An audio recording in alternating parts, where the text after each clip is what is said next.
In this tutorial, I'm going to show you how to place the PNG file you just saved in Adobe Illustrator of your iPod and your earbuds into your background that you just made earlier on in the tutorials.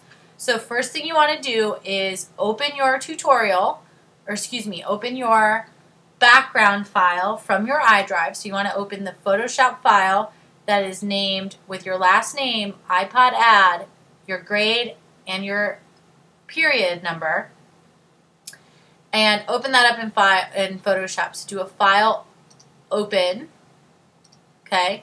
Go to your iDrive, open that file, and then click OK. My computer's running a little slow, so bear with me here for a second. Okay, so find your file and then click open, okay?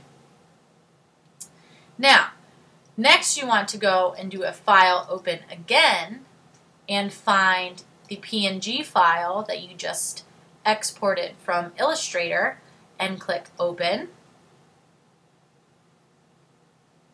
Now this file will open in Photoshop and should have a transparent background, so you should see your gray and white checkerboard. Okay?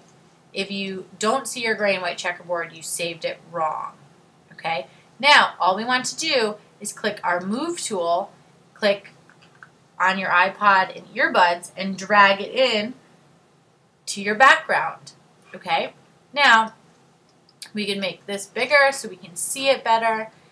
Scooch it down here to your iPod person, and now you just want to start transforming. So do a Control-T to transform your iPod. Okay? Grab from your corner and hold your Shift key and minimize it to make it smaller, okay? So you want to just transform it to make it smaller so you can figure out how this is going to fit on your person. And you can move it around, play with it until you get it a certain way that you like. Okay? Then hit enter when you get it to the way you like. Now, I like the way that looks, okay? So what I'm going to do is rename this layer. This is going to be called iPod earbuds. Oops. iPod/earbuds. Okay, hit enter.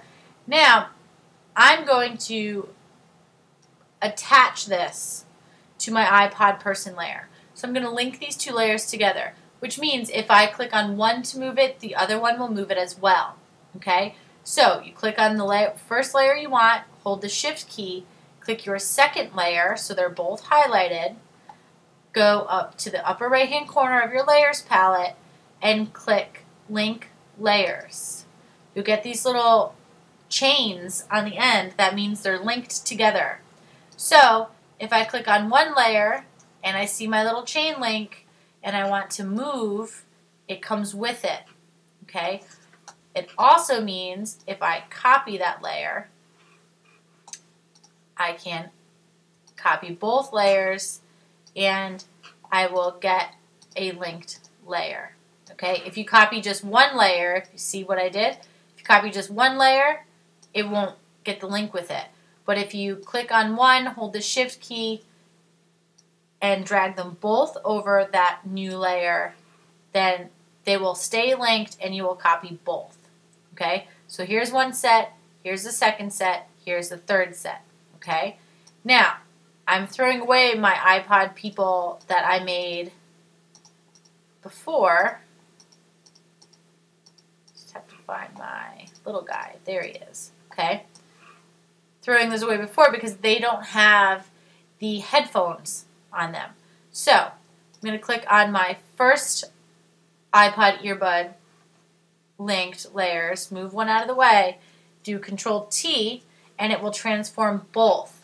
Okay, so I can make him real small for the background, for the guy further away.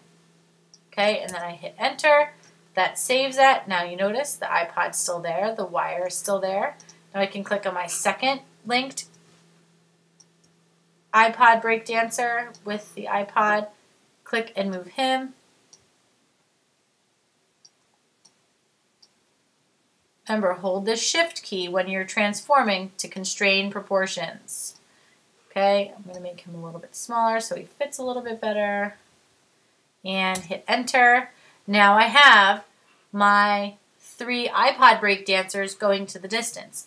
Now, if I wanted to make this a little bit more interesting, I could flip this guy so his feet were facing that way. Okay, so I think that's what I'm going to do. So I'm going to make sure that that's this layer. I'm going to click both those layers. Remember, you have to always do both. Otherwise, one will flip and the other one won't. Then go to Edit, Transform, Flip Horizontal, and he flips the other way. See that? So we can put him over here.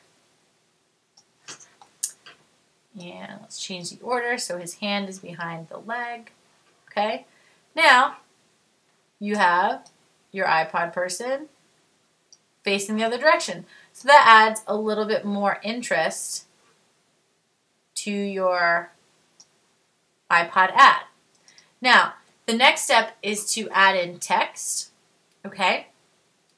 So, what you want to do is add in text that says, using the type tool, which is right here, okay? This is your type tool.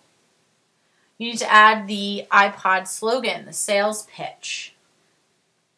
And once this file opens, I will show you what that is.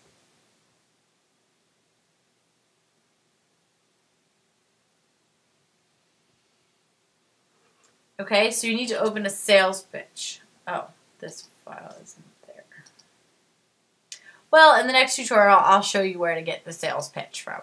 Okay, so for right now, that's how you add your silhouettes and resize them to create interesting foreground, middle ground, and background areas. Remember, always do a file save to save your work and make sure it's saved in your iDrive. And in the next tutorial, I'll show you how to type in the sales pitch and add the Apple logo. Okay.